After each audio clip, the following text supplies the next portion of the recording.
I never thought I'd be the kind of person to end up in a situation like this, struggling to pay rent, barely making ends meet, and living in a one-bedroom apartment that always felt too quiet. But after my breakup with Ryan, everything spiraled. He left me with nothing but shared debts and a broken heart.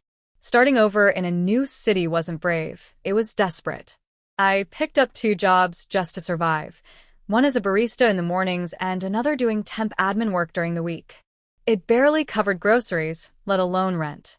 Every month was a tightrope walk, and by the 3rd month I slipped. I was 5 days late. Again. And I knew what that meant. I'd get the notice under the door, the cold legal tone, and then it'd be over.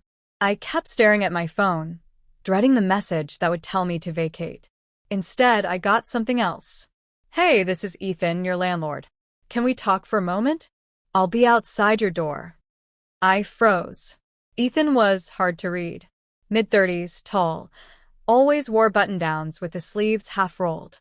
He didn't talk much, didn't smile much either, but he was polite. Professional. He lived in the building too, on the top floor. I'd seen him in the hallway sometimes, holding groceries or carrying tools. Always quiet. I opened the door and tried to look composed, even though my heart was racing. I expected the speech, maybe even the paperwork. Instead, he leaned against the doorframe and said something that left me speechless. "I know you've been going through a lot," he began. "I also know you're trying. So, I'm going to offer something unconventional." I blinked. "Okay. I'll waive this month's rent. No late fees, no eviction. But I want one thing in return." I backed up slightly. "What do you mean?" "Dinner. Just dinner. With me." I stared at him, unsure if I heard correctly. "Are you serious?" He nodded. "Just one dinner. No expectations. I enjoy your company. You're interesting, and I think it's fair, mutually beneficial." I didn't know if I was flattered or offended. Part of me immediately went on the defensive. Was he trying to manipulate me? Was this coercion dressed up as kindness? But another part of me, the tired, overworked, lonely part, felt seen. I told him I'd think about it. That night, I lay on my lumpy mattress, staring at the ceiling, running over the conversation again and again. Was I selling myself short if I said yes? Or being too proud if I said no? There was no rulebook for this. My bank account was down to double digits. I had no safety net. My friends were far away, my family estranged, and I couldn't afford to lose the only roof I had over my head. The next morning, I slipped a note under his door with one word. "Okay." He didn't respond immediately. But later that evening, I found a card taped to my door. A reservation confirmation at a cozy Italian place I'd walked past 100 times but could never afford. The night of the dinner, I wore my best dress, the one I'd saved from my old life, something simple but elegant. As I walked to the restaurant, I kept asking myself why I agreed to this. Was it survival? Curiosity? Was I already trying to justify something I knew was wrong? He was already there when I arrived. Clean-shaven, crisp shirt, different than I'd ever seen him. He stood when he saw me and pulled out my chair. For the first few minutes, we barely spoke. I expected awkwardness. But instead, he surprised me. "I didn't mean to put you in a weird position," he said quietly. "If this makes you uncomfortable, say the word. We can forget it ever happened." I looked at him closely. He wasn't playing a game. There was no smugness, no power move. Just a man, maybe a lonely one, trying to make a connection, however flawed. "No," I said. "It's okay. I just didn't expect this." We started to talk. About everything and nothing. He told me he used to be in finance, but gave it up after a messy divorce. Bought the building as an investment. He'd been through his own kind of hell and was still piecing things together. I found myself laughing. Not out of politeness, but genuinely. He was sharper than I expected. Kind too in a guarded way. The kind of man who'd been burned and built walls around his better parts. And yet, I saw flickers of warmth in him. Vulnerability. He asked about my art. I'd mentioned once that I used to paint.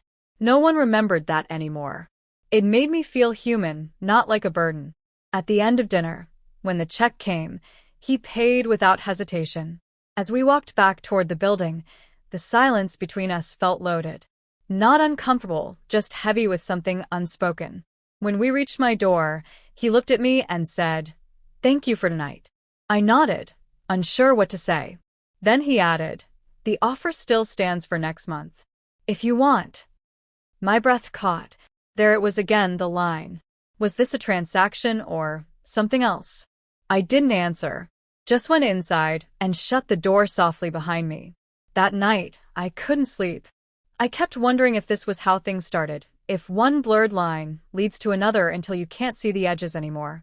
But I also couldn't deny the spark I felt. Not just attraction. A sense of being wanted, seen, considered. And for the first time in months, I didn't feel like I was drowning. I didn't feel alone. He texted me the next morning. "Dinner was nice. Let me know if you'd like to do it again." There was no pressure, no mention of rent, no reminder of the arrangement. Just that. I stared at the message for 10 minutes before replying with a simple, "Sure." We met again 3 nights later. This time felt different, less formal. We talked more freely. He asked questions like he genuinely wanted to know who I was, my childhood, the first thing I ever painted, my worst heartbreak. I gave him pieces of me I hadn't shared with anyone in years. I didn't know why. Maybe because he didn't flinch or try to fix anything. He just listened. He told me about his ex-wife. They were married for 6 years. She cheated on him with someone he considered a friend. It shattered him, not just because of the betrayal, but because it made him question everything about himself. I could see the way it still hurt him, even if he'd learned to say it with a calm voice. We didn't touch each other that night. Not even a hug. But there was a shift in awareness. I felt it in the way he looked at me, and in the way I found myself remembering his voice later when I was alone. A week passed. I didn't bring up rent. He didn't either. It just disappeared. I should have asked. I should have clarified. But I didn't. Maybe part of me liked the illusion that this was something else. We kept seeing each other. Casual, quiet, but consistent. We'd sit on the rooftop some nights, drinking cheap wine and talking about things that never came up with anyone else. He asked if I missed my old life. I said no, but that wasn't entirely true. I missed knowing who I was. With him, I started feeling like maybe I could remember. One night I asked him why me. Of all people. He said, "Because you don't pretend. You're honest, even when you're guarded. And I've been surrounded by liars for too long." It shouldn't have felt like a compliment, but it did. I didn't tell anyone about him. Not friends, not coworkers. It felt too complicated to explain. There was no label, no rules, no clarity, just stolen hours and quiet connection. But the guilt crept in. My phone lit up one night with a message from Ryan, "My ex, thinking about you. Hope you're okay." I didn't reply, but I stared at the screen for a long time. Ryan had been a liar too, in his own way. He left me when things got hard, when I stopped being his version of convenient. Still, part of me wondered why he was reaching out now. I told Ethan about the message. I don't know why. Maybe to see his reaction. He didn't say much at first. Then he just asked, "Do you still want him?" "No," I said. Too quickly, maybe. He nodded like he didn't believe me. It should have ended there. But it didn't. A few nights later, he invited me to his apartment. I hesitated, then went. It wasn't fancy. It was clean, minimalist. Personal touches, but not too many. He poured drinks, we played some old jazz records, and we talked like we always did, except slower. Closer. When he leaned in, I didn't stop him. And when he kissed me, I kissed him back. There was no rush. No performance. It felt real. Like we were both trying to rewrite something broken inside of us, using each other as the ink. Afterward, we didn't say much. I rested against him, our breathing slow and in sync. I should have felt ashamed, but I didn't. I felt calm. I felt safe. Like for the first time in a long time, I was allowed to want something just because it felt good. But the high didn't last. The next morning, he made coffee and asked if I'd stay the night again sometime. The casual tone didn't match the way he looked at me. There was something else there. Maybe need. Maybe something more dangerous. That day, I got another message from Ryan. This time it was different. I'll be in the city next weekend. Can we talk? Just talk. I didn't respond right away. I told myself I wasn't going to see him, that it wouldn't help. But curiosity is a quiet poison. It lingers. It whispers. When I told Ethan about it, he barely reacted, just nodded. But his voice was colder when he said, "Do what you need to do." I didn't know if it was permission or a warning. I kept asking myself what this was, what we were doing. Was it a relationship? Was it still transactional? Or had we both started to believe it was something else? Because the truth is, I started looking forward to him, to his texts, his voice, the way he looked at me like I was still whole, like I wasn't broken or pitted or used. But I never said it out loud. And he never asked. We were walking a tightrope, pretending not to look down. And I knew that something had to give. I agreed to meet Ryan. I told myself it was closure, nothing more. We sat across from each other in a quiet cafe, like strangers, with shared memories. He looked the same, maybe a little more tired. He asked how I'd been, and I gave vague answers. He apologized for the way things ended, for walking away when things got hard.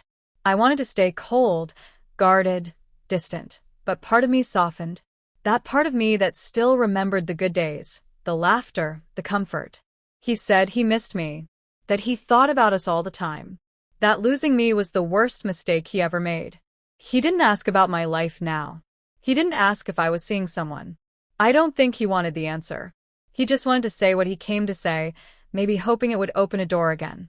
I told him I was fine, that I had moved on. He looked disappointed but nodded. When I left, I didn't look back. But I felt the weight of that meeting long after. I didn't tell Ethan about it right away. Not because I was hiding it, but because I didn't know what it meant. And I didn't want to hurt him, if that was even possible. Things with Ethan became quieter, but not distant. We still saw each other, still shared nights, but something shifted. I noticed him watching me differently. More guarded. Less open. He stopped asking about my day. Our conversations grew shorter. He still touched me like he cared, but his eyes said something else. I asked him one night if something was wrong. He said no, that everything was fine. But it wasn't. I started paying rent again, without being asked. It felt like something I needed to do, to prove that what we had wasn't about that anymore. He never acknowledged it. The silence between us grew until it became a wall. I wanted to talk about it, about what we were, where it was going, but I was scared of the answer. I didn't want to hear that it was nothing, that I was nothing. So I kept pretending we were fine, while every night I lay awake next to him, feeling like a stranger. Then one night it all broke. He came over late, unannounced. I opened the door, and he looked different. Tense. Angry, but not in a loud way. The kind of anger that simmers under the surface. "You met with him," he said. Not a question. I paused, then nodded. "I did. Just once." His jaw tightened. "Did you sleep with him?" "No." He didn't believe me. I saw it in his face. "I should have known," he said. "I should have seen it coming." I asked what he meant. That's when he dropped it. "I know him. Your ex, Ryan." I froze. We went to college together. We were close for years. Until he slept with my girlfriend, the one I was going to marry. It hit me like a punch to the chest. I couldn't speak. He didn't know who I was, I guess. When I saw your name on the lease and realized it was you, I thought it was karma. That I could make something right by making him lose what he once had. I stepped back, shaking my head. "So this was revenge?" "Maybe at first," he said. "But then I got to know you. And I forgot why I started any of it. I cared about you. More than I planned to. But I couldn't shake the feeling that it was all tangled. That none of this was clean. I didn't know what to say. I felt used. Trapped in someone else's story. I wanted to scream. I wanted to cry. But more than anything, I wanted to leave. "You should have told me," I said. "From the beginning." He nodded. "I know. But I didn't want to lose what this became." I looked at him and realized we were both guilty. Him for using me. Me for letting myself be bought. At first with rent, then with affection, then with lies I told myself to keep going. I packed my things 2 days later. No big fight. No final words. Just quiet goodbye. A week after moving out, I got a letter. No name, just a short note. I meant it. Every word, every touch. Even if it started wrong. I'm sorry. I didn't write back. I started over again. Different city, new job. This time on my own terms. No borrowed safety. No blurred lines. Sometimes I still think about Ethan. Not with hate. Not even regret. Just a strange ache for what could have been if things had started differently. But they didn't. And I've learned that no matter how much you want to rewrite the past, some stories aren't meant to be finished together. Months passed. The silence between us stretched into permanence. I didn't reach out. Neither did he. I found a new place on the edge of the city. Small, quiet, just enough. I took on more hours, picked up commissions for portraits, started putting myself back together without needing someone else to hold the pieces. There were nights I almost messaged him. Nights I sat with my phone in hand, thinking of the way he once looked at me like I mattered. But I never pressed send. Not because I didn't care, but because I finally understood that caring isn't always enough. I saw Ryan once more, by chance. He was walking out of a bookstore as I walked in. We locked eyes, nodded. No words exchanged. There was nothing left to say. The chapter was closed, sealed. Whatever guilt or nostalgia I used to carry had faded into indifference. I poured myself into my art. The first painting I sold was of a woman standing in the rain, faceless, her body still but her surroundings full of motion. The buyer said it felt honest. I smiled. That was the first time in years I'd heard that word applied to me without it feeling like a weapon. There were no dramatic changes in my life. No sudden windfalls. Just slow, deliberate rebuilding. I learned to appreciate that. I started going to a small gallery on weekends, made a few friends who didn't ask too many questions, and kept the past where it belonged. But the past has a way of finding cracks. One afternoon, I got a letter in the mail. No return address, but I knew the handwriting. Ethan. Inside was a single sheet of paper. No apology this time. Just a memory. He wrote about the night we sat on the rooftop, drinking wine under cheap string lights. How I told him about the painting I'd never finished. The one I kept sketching but couldn't bring myself to bring to life. He said he always thought that unfinished painting was a metaphor for how I viewed myself. Always half done, never whole. He said he hoped I'd finished it. That if I did, maybe I'd finally see what he saw. I folded the letter neatly and put it in a box I never opened again. Not because I was angry, but because I finally accepted that some people come into your life to stir the water, not to stay. There was no dramatic forgiveness, no final scene where we crossed paths and shared one last look. Real life doesn't tie itself into neat bows.